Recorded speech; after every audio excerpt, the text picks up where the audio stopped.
My name is Maya Callahan, and I am 34 years old.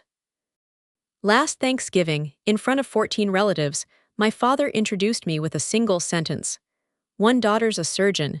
He let the pause breathe the way a comedian lets silence do the heavy lifting, and the other one's a waitress. 14 people laughed. Warm, easy, comfortable laughter, the kind that rolls out of a room when a joke lands exactly where it was aimed. I was standing at the sideboard, in an apron I had tied on before dawn, holding a stack of salad plates I had washed by hand, in a kitchen that smelled like the turkey I had been basting since 6 that morning. I smiled. I have a very practiced smile. You build that muscle in 20 years of service, the one that lets your face do one thing while everything underneath it does something completely different. But here is what none of them knew. I had already made a decision, and I was waiting for the exact right moment to keep it. Welcome back. If you've ever been the person at the table who cooked every dish, drove every parent to every appointment, held every logistical thread together with both hands, and still somehow ended up as the punchline, stay with me. Because tonight I'm going to tell you what happens when the quietest person in the room finally sets down the tray. Every family has a shape. Ours had a shape you could set a clock by. My parents' dining room fits 8 people with breathing room and 14 if you drag in the folding table from the garage and pretend the crack running down its middle isn't there. I was always the one who dragged it in. I was always the one who pressed the good linen flat, who started the brine 2 days ahead, who drove across town at dawn while everyone else was still under their covers in their warm houses. By the time the first car rolled into the driveway, the entire house smelled like something I had built. Nobody said so. The credit just sort of hung in the air, unclaimed, the way it always did in that house. I tied the apron on out of habit the way a nurse clips her badge to her scrubs. Then I did what I always did. I carried, I cleared, I refilled. My cousins settled into their chairs with the relaxed confidence of people who had never once wondered who set the plates in front of them. My father presided at the head of the table with a beer in his hand, and that particular ease that belongs to a man who has never had to locate the serving spoon. My mother floated between conversations, touching shoulders, laughing her hostess laugh, steering the mood of the room the way a conductor steers an orchestra she didn't tune. Nobody was cruel yet. That is the part people never understand about a household like ours. The cruelty was never loud. It rarely came first. It came at dessert, wearing the mask of warmth with a glass raised and the whole table watching. I knew it was coming the way you know a storm by the color of the sky.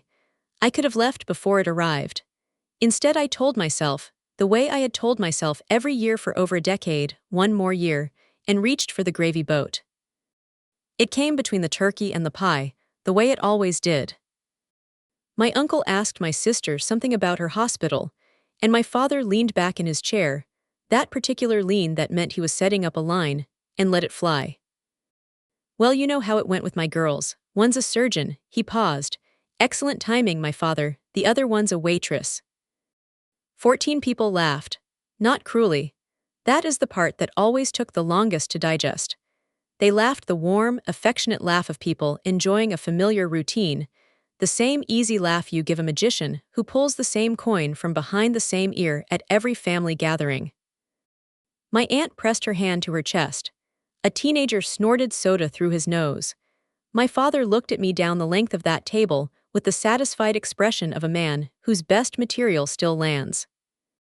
And I was standing at the sideboard, with the plates, in the apron. I did what I have done at that table since I was 19 years old. I let it land. I kept my face still. I did not drop anything.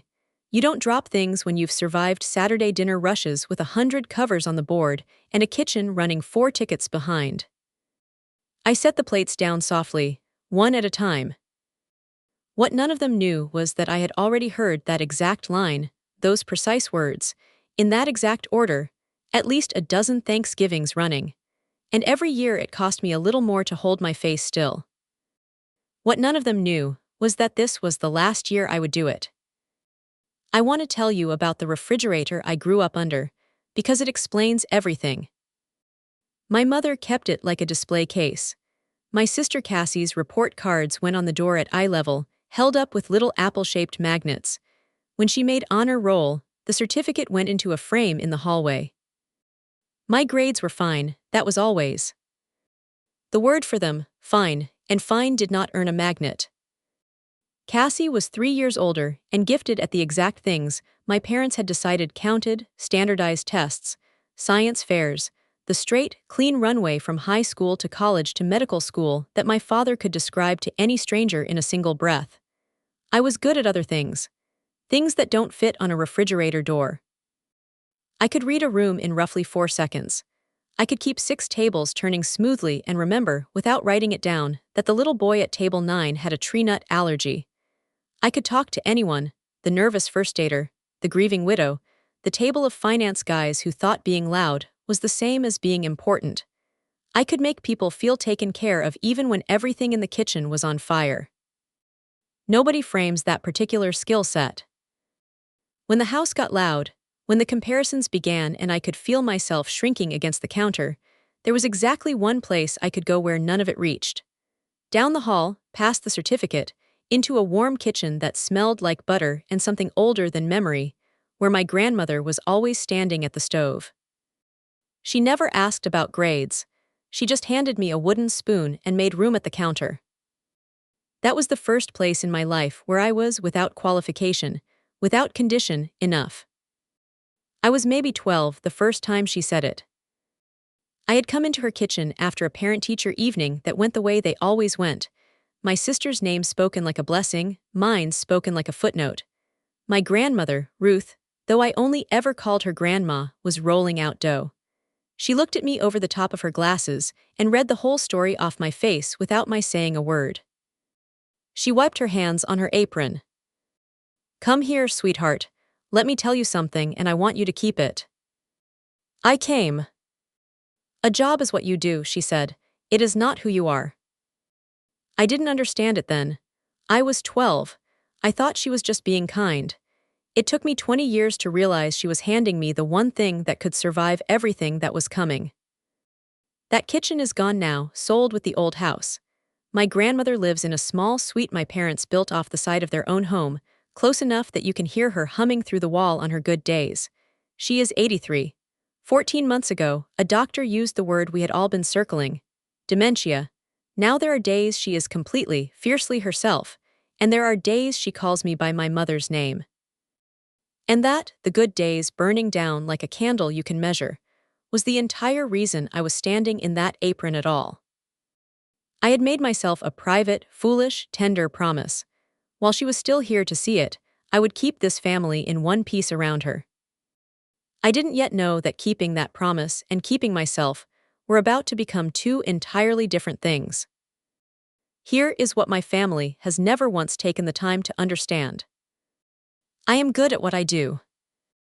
I don't run a section at a chain restaurant off a highway. I manage the floor at a farm-to-table restaurant downtown that books 3 weeks out on a regular Thursday. On a Saturday night, I am effectively the air traffic controller for 90 guests and a kitchen crew of 12. I know wine. I know how to tell a four-top their entree is running 20 minutes behind in a way that makes them feel cared for rather than forgot. I trained half the servers on staff. When the owner talks about opening a second location, which he does, regularly, and with paperwork, my name is the first one on the document. I built that. Nobody handed it to me off a magnet. I make a good living, I own my car outright, I sleep well. So when my father calls me the waitress like it's the final word on everything I am, the strange thing is that it stopped wounding my pride a long time ago. I stopped needing their approval somewhere around 26, and I moved it to a safe distance on purpose.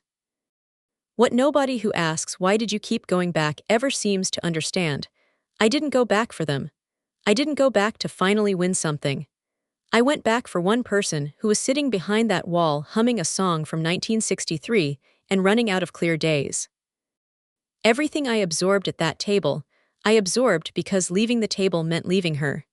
And on some level, I think my father always knew exactly which door I wouldn't walk out of. My mother raised the first glass right after the joke, before the laughter had even finished settling. She does it with the practiced grace of a woman who has rehearsed the moment. She stood, tapped her fork against her wine glass twice, and the table went quiet in a way it had never once gone quiet for anything I said. I just want to say, she was already a little tearful, how proud we are of Cassie. And there it came, the residency, the fellowship, the patient who wrote a letter. My mother has the entire resume memorized, and she recites it every year the way some people recite scripture, with the same reverence, the same rhythm, the same absolute certainty that this is sacred text. The table murmured, glasses lifted, to Cassie. And I watched my sister, across all those candles and good dishes and borrowed folding chairs, do something I had never once let myself actually see. She smiled, she said thank you, she reached for her glass. And her hand was not steady. It was the smallest thing. A tremor, there and gone, the kind you'd miss entirely if you hadn't spent 15 years learning to read a room in 4 seconds flat. And then I noticed something else. She touched the glass to her lips. She set it back down. She reached for her water instead. I filed it away without knowing why. My whole life I had looked at my sister and seen the person on the refrigerator door. The finished portrait. The one who got the toast. I had never once looked at her and seen a person who might be holding herself together with both hands under the table while everyone applauded. That night, for the first time, I did. And it changed the shape of everything that came next. I went back into the kitchen to slice the pie, and while I did, I let myself count, just once, all the things in that room that were mine. The turkey was mine, brined, roasted, rested, carved by my own hands. The stuffing was my grandmother's recipe, cooked in my kitchen at 6 in the morning because my mother's version comes from a cardboard box and everyone knows it and nobody says it.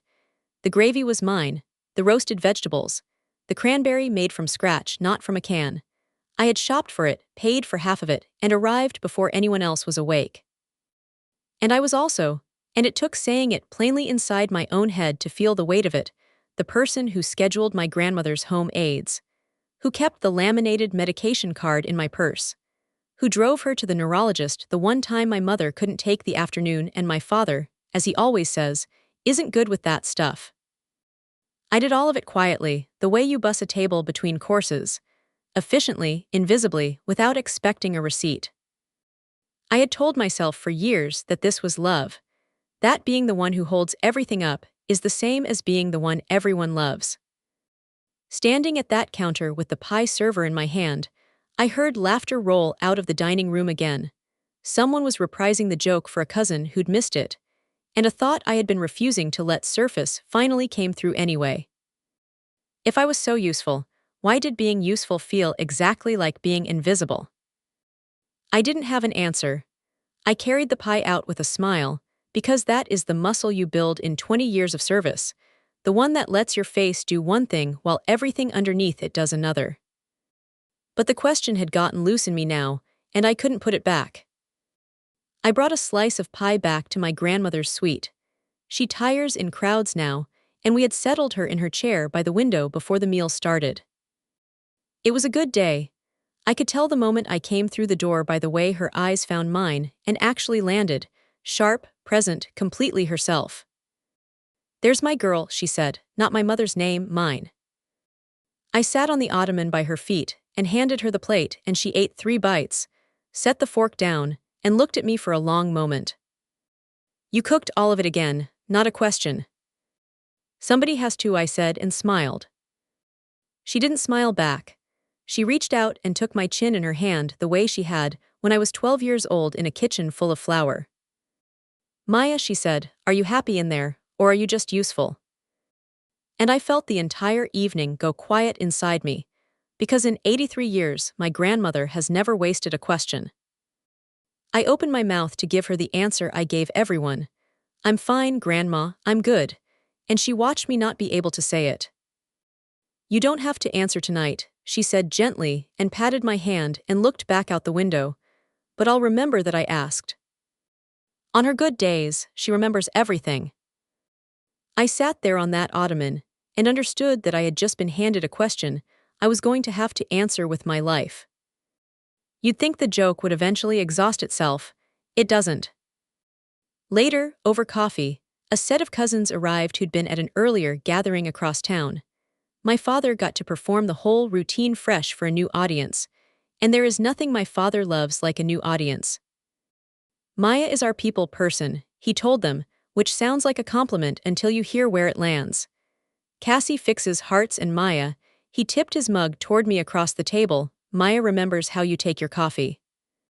Warm laughter, again. And then this is the part that actually burrowed under my skin, because it was so small and so automatic. One of the new cousins, a woman, roughly my age with a toddler balanced on her hip, turned to me without a flicker of anything unkind in her expression and said, "Oh, could I get a refill while you're up? Just a splash of cream." While you're up, as though standing was simply my natural state in that house, as though the apron explained everything about what I was for. And the worst part, the part I sat with for a long time afterward, is that I said of course and went and got the cream. I refilled 3 other cups while I was at it, because once you're up, you might as well. Somewhere underneath the smile, very quietly, something that had been asleep in me for a long time opened one eye. I didn't act on it, not yet, but I felt it shift and I knew it wasn't going back to sleep. I made the mistake of trying to explain myself. I don't fully know what loosened it, maybe my grandmother's question, maybe the cream, but when the table thinned and it was just my parents and Cassie and me around the coffee cups, I heard myself say it plainly, the way you'd state a fact. The owner is opening a second location in the spring. He wants me to run it. Salary, a piece of the profits, my name on the paperwork. For 1 second, one genuine, fragile second, I watched it reach my father. I watched him almost meet me there. Then he did what he has done my entire life. He reached past it. "That's nice, honey," the tone you use for a child's drawing. "Hey, Cassie, did you tell them about the chief of medicine thing?" And just like that, the light swung back to my sister, and the second location, the thing I had built with my own hands over 5 years, sank without a ripple. Here is what I understood in that moment, and it hit harder than the joke ever had. Explaining myself would never work. It couldn't work, because the problem was never that they lacked information. I could have laid every achievement I owned across that table and nothing would have changed, because they weren't failing to see my worth through some oversight. They were measuring it on a scale where my entire life only ever registered as a rounding error next to the word surgeon. You cannot win a rigged game by playing it better. The rules will always adjust. I had spent 20 years trying to earn a seat by making myself indispensable, and I had finally seen, clearly and without flinching, that the seat was never on offer. I went down the hall to check on my grandmother, and I stopped outside the half-open kitchen door because I heard my own name. And then I heard the word facility. My parents were talking low, the way people talk when they've already decided something and are working out the logistics. After the holidays, my mother was saying, "It's just gotten to be too much. Maya can help her pack up. She's got the time." She's got the time. They were planning to move my grandmother, the one person in that house who had ever truly seen me, out of the suite we had built for her and into a care facility. And they had decided this between themselves over coffee and assigned me the labor of executing it, the way you assign someone to take out the trash. Nobody had asked my grandmother. Nobody had asked me. I stood in that hallway with my palm flat against the wall and felt the floor of the entire evening tilt. It wasn't that the idea of additional care was wrong. Caregiving is heavier than anyone who hasn't done it will ever fully admit. It was the casualness of it, the way my future had been slotted into a subordinate clause. She's got the time. My availability assumed, my consent irrelevant, my schedule treated as a resource to be allocated. I did not go into that kitchen and make a scene. I went to my grandmother's door and sat with her while she slept, and I let the thing in my chest get cold and very precise. I found my mother alone at the sink an hour later. "Were you going to tell me you're moving, Grandma?" I kept my voice level. I've diffused angrier situations than a family kitchen. She didn't even look startled. "Oh, we were going to talk to you. You're just so good at all of it, Maya. You have the time. And honestly, you handle it better than any of us." And there it was, set out plain as dishes. I had spent 20 years telling myself they leaned on me because they trusted me. because being the reliable one meant being valued. Standing at that sink, watching my mother rinse a wine glass and hand me the family's hardest ongoing task the way you hand someone a dish towel, I finally understood the truth underneath all of it. They didn't lean on me because they respected me. They leaned on me because they didn't. In their arithmetic, my time was worth less, so my time was what you spent. A surgeon's hours were precious. A waitress's hours were merely available. The caregiving had not been given to me as an honor. It had been assigned to me as a station, the same way the apron was, the same way the folding table was. My usefulness wasn't the opposite of their contempt. It was the shape. Their contempt took. "You're right," I said to my mother. She smiled, relieved, certain I'd agreed to handle it. I hadn't. I had just finally heard out loud the precise dimensions of the box they had been keeping me in. And a box whose walls you can see clearly is a box you can decide to leave. My grandmother woke around 8, clear-eyed, and asked me to bring her the box. I knew the one. A battered tin with faded painted flowers that had lived in her kitchen my entire childhood and now lived on her dresser. I brought it and sat on the ottoman, and she held it in both hands like it carried more weight than its size suggested. "I've been meaning to give you this," she said, "while I still know to." She opened it. Inside were the index cards, decades of them, her handwriting growing shakier toward the front, the stuffing recipe, the pie crust, the brine, all the things I had cooked that day and every year before it in her hand, some of the cards stained from her own mother's kitchen before hers. "These are yours," she said. "Not Cassie's, yours. You were the only one who ever wanted to stand at the stove with me." I told her they belonged to the family. She gripped my wrist with more strength than you would expect from an 83-year-old woman and looked at me until I went quiet. "Listen to me," she said. "I might not have this clear tomorrow. Your father measures everyone with a ruler his own father beat him with. He can't help it and he likely won't stop. But you," she tapped the box, "I raised in that kitchen on purpose, so you would have one room in your life where nobody was keeping score." Her eyes were wet and completely present. "Don't let them make you the help in your own family. You are not the help, you never were." I promised. I didn't yet fully know what I was promising, but I stood there holding that tin box, her whole life of unscored love packed inside it, and for the first time the apron strings felt like something tied around my throat instead of something I had chosen. I caught my sister alone in the kitchen 20 minutes later. We had both arrived there on the same errand, escape, and for a moment neither of us reached for the usual script. She was leaning against the counter with her eyes closed. "You look wrecked," I said, not unkindly. She laughed, short and without any warmth in it. "I'm always wrecked. That's just the job." And then, because the kitchen was warm, and because Grandma's kitchen had always been the one room where the actual truth was allowed to breathe, she said more than she had planned to. "I haven't slept through the night in 2 years. Daniel and I," she stopped. "He moved out in September." I hadn't known. No one had told me, because in the family broadcast, Cassie's life existed only as a highlight reel. "I'm thinking about leaving medicine," she said, so quietly I nearly missed it. "And I can't tell anyone, because do you have any idea what happens to me in this family if I stop being the doctor?" She looked at me and said it plainly. "I'm not a person to them. I'm a title. The day I hand back the title, I become." She stopped herself, but the end of the sentence sat between us in the warm kitchen air. "As invisible as you." She didn't say it, she didn't need to. We stood there, the surgeon and the waitress, and in the space of one breath, we understood something neither of us had ever been able to say out loud. The same ruler that had ground me down by calling me too little had hollowed my sister out by calling her everything. We had been erased by the same hand, in opposite directions, for our entire lives. My mother's voice came floating through from the dining room. "Cassie, sweetheart, come tell the Hendersons about the fellowship." And I watched my sister straighten, set her face, and go. She went back to being the trophy. But something between us had shifted. We both felt it, and neither of us forgot. Here is what it feels like when a belief you built your entire life on falls over. It isn't loud. Mine fell while I was drying a serving platter.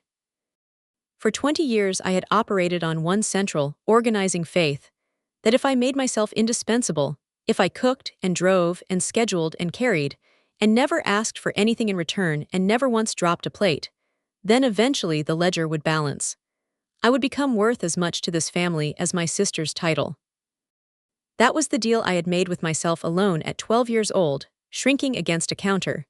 Be so useful they cannot imagine life without you, and usefulness will turn into love. Standing at that sink with the platter in my hands, I finally saw the whole shape of the lie. It was never going to turn into love. Because I had built the entire thing on the same scale they used. I had just been running my own private column, the caregiving column, the who does more column, and telling myself that if I won it, I would finally win them. But you cannot beat a scoreboard by scoring on it. Every casserole, Eve. Ride-on departure. Every appointment driven to was another point logged in a game designed so that my points would never count. I had spent 2 decades trying to earn my way onto a refrigerator door I was never going to be on. And the cruelest part, the part that landed the hardest of all, was that I had done this to myself just as surely as they had done it to me. I set the platter down. Are you happy, or are you just useful? I understood at last that those are not two descriptions of the same life. They are opposites, and I had been choosing the wrong one for 20 years. I should tell you about the shoebox. I'd been sent to the hall closet for a phone charger and knocked it off the shelf by accident. It spilled. Inside was a small ledger, cheap and worn, with my great-grandfather's handwriting on the cover. I opened it. It wasn't accounts, it was my father. Page after page, a date, a number, a verdict. Raymond, age 9, paper route. Lazy, could do better. Raymond, 15, summer at the plant, nothing to show. A boy being weighed across his entire childhood and found consistently, methodically light. I sat on that closet floor and understood my father in a way that did not excuse him, but did, for one moment, unclench my fist. He hadn't invented the ruler he measured us with, he had inherited it. He'd been weighed by a man who could only read a paycheck, and he had spent his life chasing a passing grade he never received. And somewhere along the way, the ruler had become the only instrument he knew how to use on the people he loved. He looked at Cassie and saw a number that would have finally made his own father nod. He looked at me and saw the low column he had been terrified of his whole life. It was almost unbearably sad.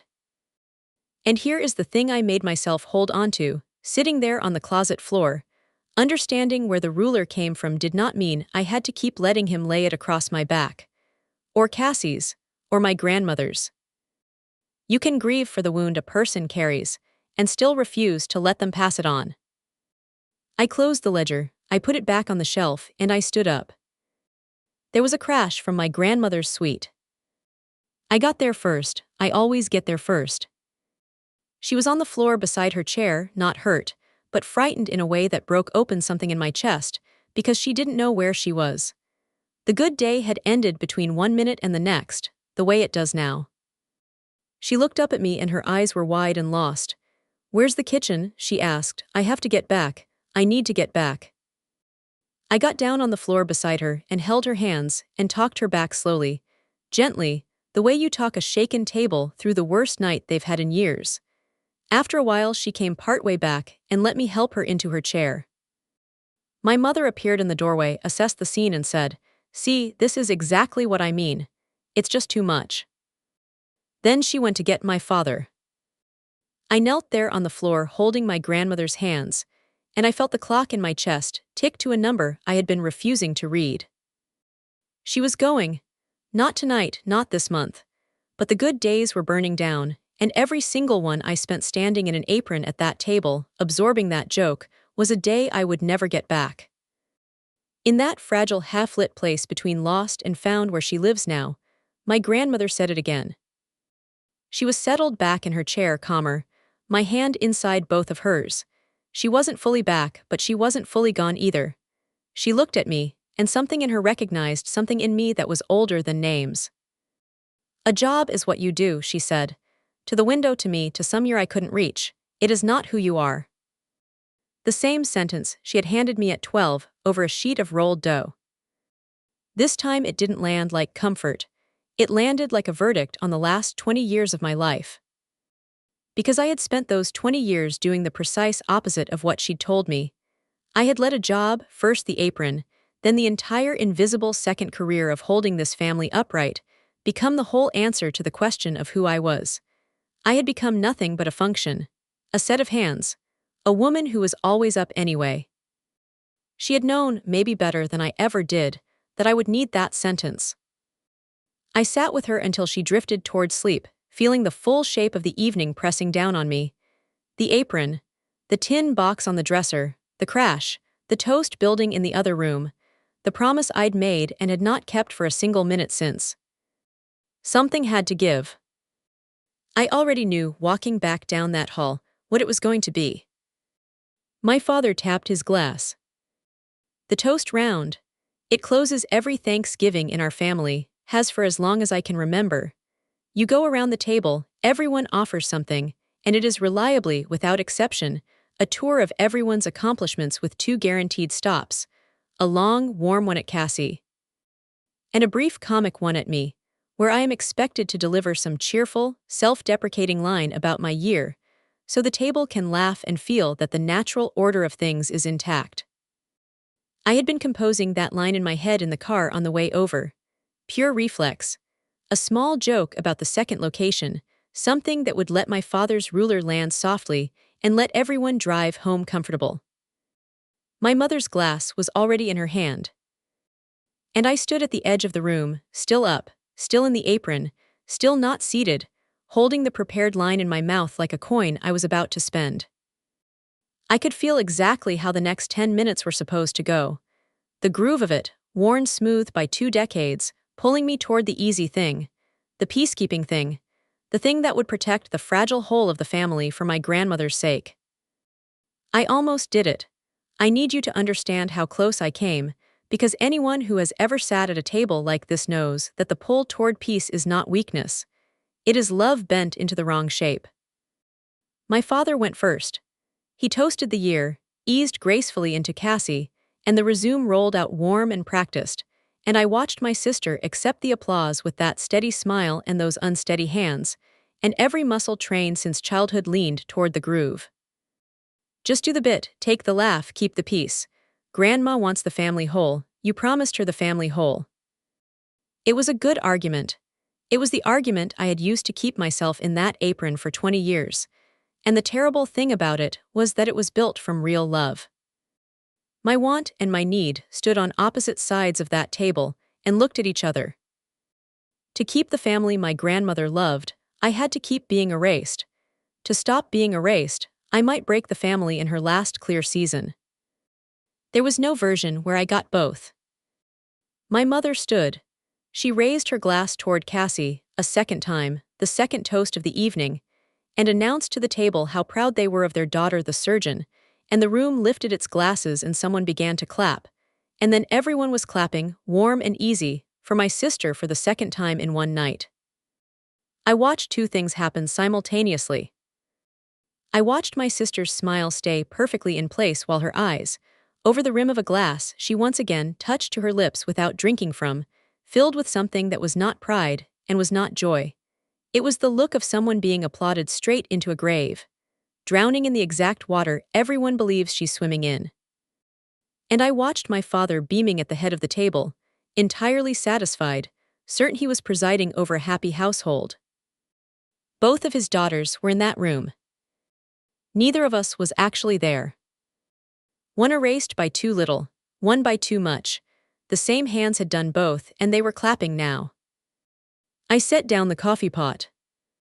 I reached back and untied the apron strings. I want to describe this precisely, because it was the smallest gesture, and it ended one version of my life. I reached behind my back, untied the bow, lifted the loop over my head, and folded it once down the center the way you fold a cloth napkin at the end of a long shift. Nobody was watching me, I was scenery. I walked the full length of the table to the head of it and set the folded apron beside my father's plate. Gently, no drama, the way you lay down a check. Then I did the thing I had not done one single time in 13 hours in that house. I pulled out the empty chair at the foot of the table, the seat nobody sits in, because the seat nobody sits in belongs to the person who is always carrying, and I sat down in it. I sat down at my family's Thanksgiving table as a guest for the first time in my adult life. The clapping faltered. You could feel the room's attention swing the way a restaurant goes quiet when a glass breaks somewhere you can't see. My mother's toast hung half-finished in the air. My father looked at the folded apron beside his plate. Then at me, sitting where I had never once sat. His face did something complicated, because he could feel a rule breaking and couldn't yet name which one. Maya, my mother said, "Honey, we're not finished, could you get the—" "Sit down, Mom," quietly, not sharp, just done. She sat, more from shock than anything else. Into that first clean silence, my father reached for the oldest tool he owned. He smiled, spread his hands to the table, and went for the laugh that had never once failed him. "Well," he said, "looks like the waitress is finally taking a break." "I'm not the waitress, Dad." I didn't raise my voice. That is the part I'm most grateful for looking back, not once, not the whole way through. I said it plainly, into the quiet, and the plainness of it landed harder than any shout. "I'm not the waitress, I'm not the help, I'm your daughter, and I'm done keeping score." He blinked. "Nobody's keeping score, it's just a joke." "You've made that joke at this table for 12 years, I said. "I've counted. And I finally understand why it works. It works because everyone in this room has agreed, without ever saying it out loud, that a person is worth exactly what's printed on their business card. That's the whole joke. That's the only reason it's funny." Dead silence. Even the children had stopped moving. "I'm not doing it anymore. I'm not doing the bit. I'm not being the one who's always available, always carrying, always up, because my time is the cheap time. I'm not going to stand in an apron and cook the meal and schedule the aides and drive to the appointments, and then sit quietly while you introduce me to strangers as the punchline." My voice stayed level the whole way through, but underneath it something had gone to iron. I did all of that for years and I told myself it was love. It wasn't love. It was a job you assigned me so none of you would ever have to actually look at me. Well, I quit that job, effective now. My mother's hand went to her throat. My father had gone a color I had never seen on him. And my father, because men like my father, when questioned, always reach for the attack, leaned forward. "Your problem has always been the same thing. You couldn't do what your sister did, so you settled, and now you want to stand here and make this about some kind of injustice." "Dad." Cassie's voice, quiet, precise, cutting through him like a line drawn in the air, because Cassie never interrupts him, the trophy does not talk back. He stopped, genuinely startled. "I'm not jealous of Cassie," I said, and I turned to the whole table now. "I love my sister. And if anyone here had ever once looked at her instead of her title, they would see that she is not okay and hasn't been for a very long time. And the reason she can't tell you is that the moment she stops being your surgeon, she is terrified you will look at her the way you look at me." Cassie made a small sound. My father's mouth opened and produced nothing. "That is what the scoreboard does," I said. "It doesn't just crush the one on the bottom. It hollows out the one on top. You have spent 30 years so proud of one daughter and so endlessly amused by the other that you never noticed you were losing both of us the exact same way. I wasn't doing it to win. I want that to be clear because it matters." I felt no triumph. There was no satisfaction in my father's expression. I was simply, for the first time in that room, telling the truth. And I paid for it in real time, with my eyes fully open. Aunt Sylvie stood up, scandalized, and announced that this was no way to speak to your father on a holiday. She gathered her husband and her coat, and the exodus began, chairs scraping, the low murmur of relatives finding urgent reasons to be in their cars. My mother was crying, the careful surface of the evening she had spent 40 years constructing collapsing in front of everyone. "How could you, in front of the family, how could you do this?" I realized she wasn't grieving anything I'd actually said. She was grieving the photograph of a happy family. The smooth, composed image she needed more than she needed either of her actual daughters. My father had stopped speaking entirely, and was staring at the folded apron by his plate. And I felt the cost arrive, full weight, exactly as I had known it would. This was the family my grandmother loved, fracturing in her last clear season, and I was the one who had broken it open. I knew it. I had counted it before I ever untied that apron, and I had chosen anyway. Choosing anyway, knowing the price, is the only kind of courage I have ever actually believed in. The room was emptying, and then I turned to the one person still seated at that wreck of a table. My sister, who had put down her glass and hadn't moved. I held out my hand across the ruins of the meal I had cooked, and I said the only thing left to say. Cassie, come with me. She looked at my hand. She looked at our father, who was even now wrecked the center of gravity in her entire life. The sun she had been orbiting since before I was born. Everything she was, the title, the toasts, the approval of every room she'd ever walked into lived on that side of the table. All I was offering her was an open hand and a walk out into the cold with nothing printed on it. It was a far bigger leap for her than it had ever been for me. And I watched my sister, Dr. Cassie Callahan, pride of the family, the girl on the refrigerator door, do the bravest thing I have ever witnessed. She pushed back her chair. She set her glass in the center of the table deliberately. The way you lay down a hand of cards you are finished playing. She stood up and took my hand.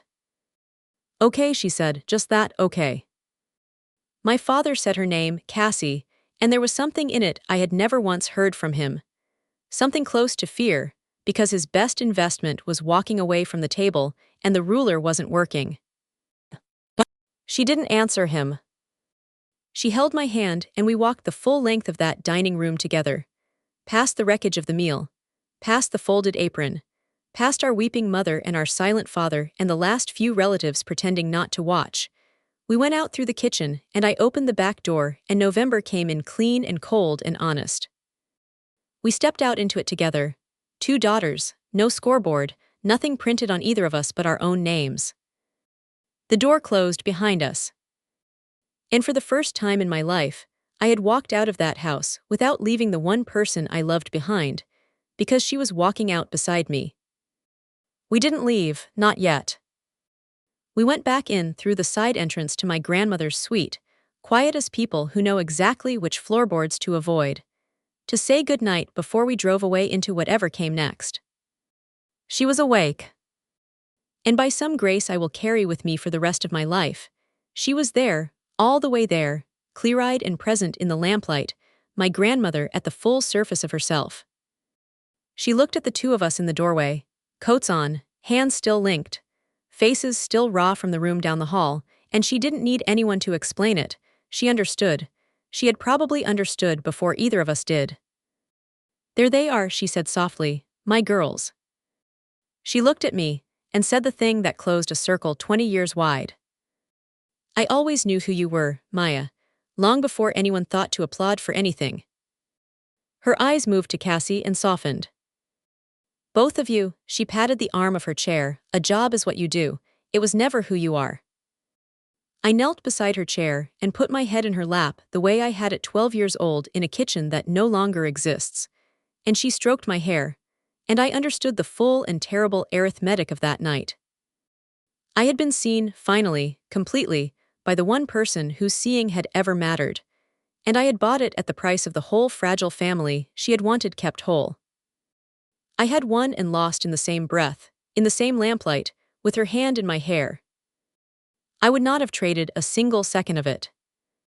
It's been a while now, and I can tell you how it settled, because the truth is quieter than the explosion and a great deal more durable. I didn't lose my grandmother. That was the fear that had kept me in the apron for 20 years, and it turned out to be smaller than it looked in the dark. My father's threats over that door evaporated the moment he realized I was the one who actually understood how her care worked, the aids, the medications, the neurologist, the laminated card in my purse. He needed me on the other side of that door more than he needed to punish me for walking out the front one. We made an arrangement. Cold, practical, functional. I see her more now, not less, and I come as her granddaughter. We hired a second aide, Cassie pays for half. For the first time in her life, she wanted to. My sister reduced her hours in the spring. She is in therapy. She and Daniel are talking, slowly, carefully, in the way that people who still love each other sometimes manage when they stop pretending they don't need help. She calls me on Sunday evenings. We don't compare anything. We just talk. Two actual people instead of two titles. It is the realest thing either of us has. The family is smaller now. Some relatives chose sides. A few sent quiet texts they would never say out loud at a table, telling me they had wondered for years why I kept putting up with it. Thanksgiving this year was 6 people in my apartment, instead of 14 in that dining room. I cooked. I cook because I love to cook, my grandmother's recipes, out of the tin box with the faded painted roses that sits on my kitchen counter now, where it belongs. But this year, when the food was ready, I took off the apron and I sat down and I ate. My father didn't change. I won't dress it up or round it off for you.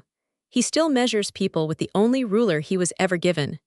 He still talks about Cassie's title to anyone who holds still long enough to listen, though the audience grows smaller and he no longer does it to her face, because she doesn't come when he calls anymore. My mother wavers. She calls sometimes. We talk about my grandmother. Once, near the end of a call, she said, "I just don't know how it all got so," and couldn't finish the sentence. I let the silence be kind and didn't finish it for her. The scoreboard is still up in that house. I didn't tear it down. You cannot dismantle a thing that lives inside someone else, but I stopped standing under it. And so did Cassie. Here is the part that matters most to me, out of everything. My niece, Cassie's daughter, 7 years old, was in my kitchen last week. And I heard her tell her mother, completely unprompted, "Aunt Maya makes the best food in the whole family." And Cassie said, "She does." Nobody kept score, nobody needed to. Here is the only thing I know for certain after all of it. A title tells you what someone does on a Tuesday. It will never once tell you who they are when the lights go down and the applause stops. My grandmother saw that. She saw it when I was 12 years old, standing in her kitchen with flour on my hands and a bad report card and no magnet on any door. She handed me a wooden spoon and made room at the counter. And then she spent the next 2 decades trying to hand me the thing that lived outside all of it, a love with no ledger, a room with no scoreboard. I finally took it. One apron folded and set down, one glass placed in the center of a table and left there, 2 daughters holding hands in the cold. And a grandmother who saw me long before anyone thought to clap for anything. If there is someone in your life you only ever introduce by what they do, the one who's always up, always carrying, always available, call them tonight. Not to check on them, not to ask them for anything, just to ask them who they actually are when nobody needs something from them. And then share this with the person who came to your mind while I was talking. You already know who it is. Thank you for being here. Drop a comment and tell me about the person who saw you before anyone else did. I'll be reading every one. Subscribe if this is your story too.